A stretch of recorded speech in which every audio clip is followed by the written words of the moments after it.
All logical fails in mathematics are absolutely rife in media discussions of trade. So let's take this one, this widely peddled by Brexiteer notions that 90% of the growth is outside the EU.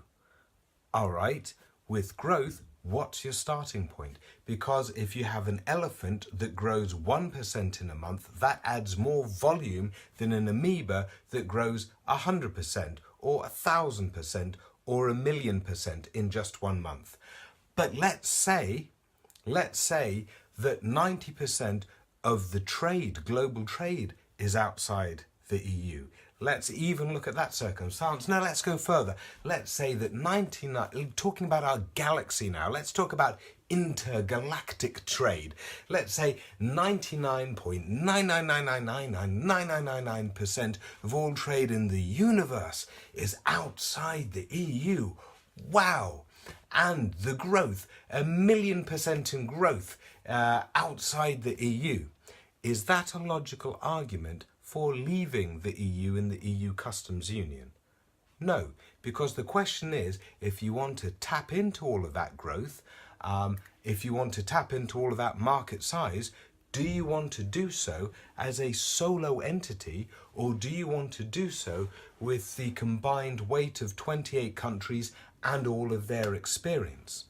Now, then the next argument would be, well, which of those can you do trade deals better with? You know, with the EU, you've got more sides, but surely the argument is, because there are all these different countries, they all have competing interests, so you're not as agile and nimble. Brilliant in theory, but we actually have numbers to go with this. How many free trade deals has the EU done? It's got 50 plus free trade associations. America, the US, has got 20. In fact, the EU has got more than the US and China combined. Switzerland, Canada and Australia are on about 15 each. Switzerland is on 38, so doing really well, thanks to EFTA, that trading bloc. But the EU is storming ahead, so the proof is in the pudding here. And then there's also this dynamic, which is, let's say it's not 99.99999% versus a minuscule amount. Let's say it's about like half and half. If within this half of your trading block, you have the most perfectly free access to all trade that you can possibly imagine, well then that's beneficial too, and you don't want to ruin that. Here's another argument. I just saw Douglas Carswell put up this distorted graph showing that the proportion of UK trade with the EU is declining, as if that's a rationale to get out of the customs union with the EU.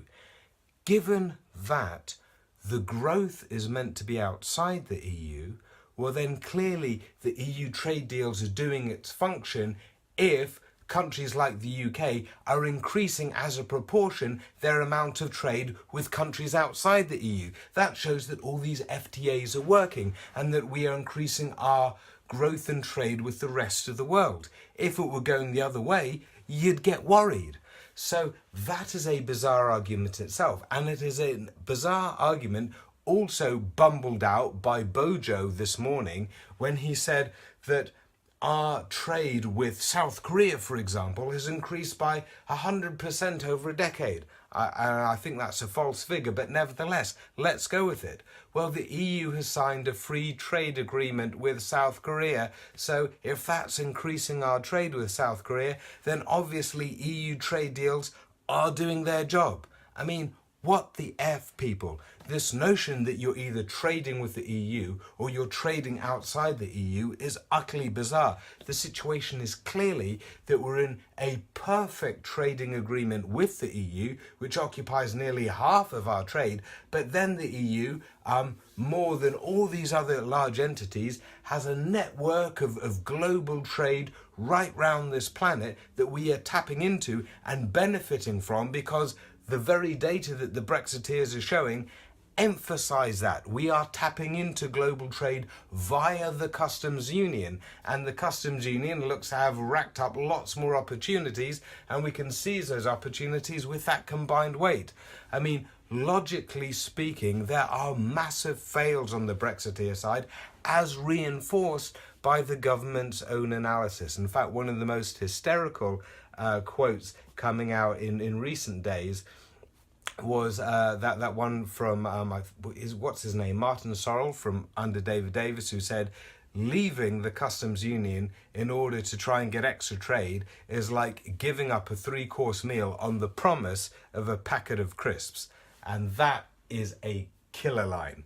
Now, finally, let me just wrap up with, you see this wicked top here? Yeah.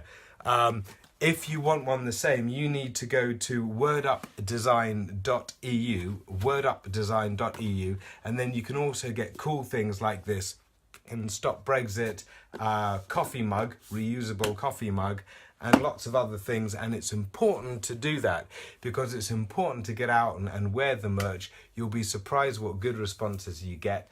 And also it's important to support all of the different parts of the ecosystem, the Stop Brexit ecosystem.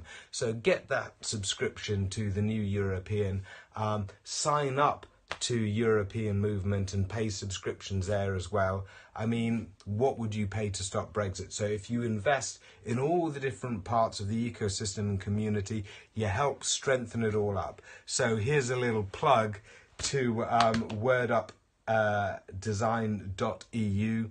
Go there and check out their stuff. All right, see you later, guys. Take care. Oh, Periscope, don't you joke with me again. Oh, here we go. Right, come here. There we go. All right, see you guys soon.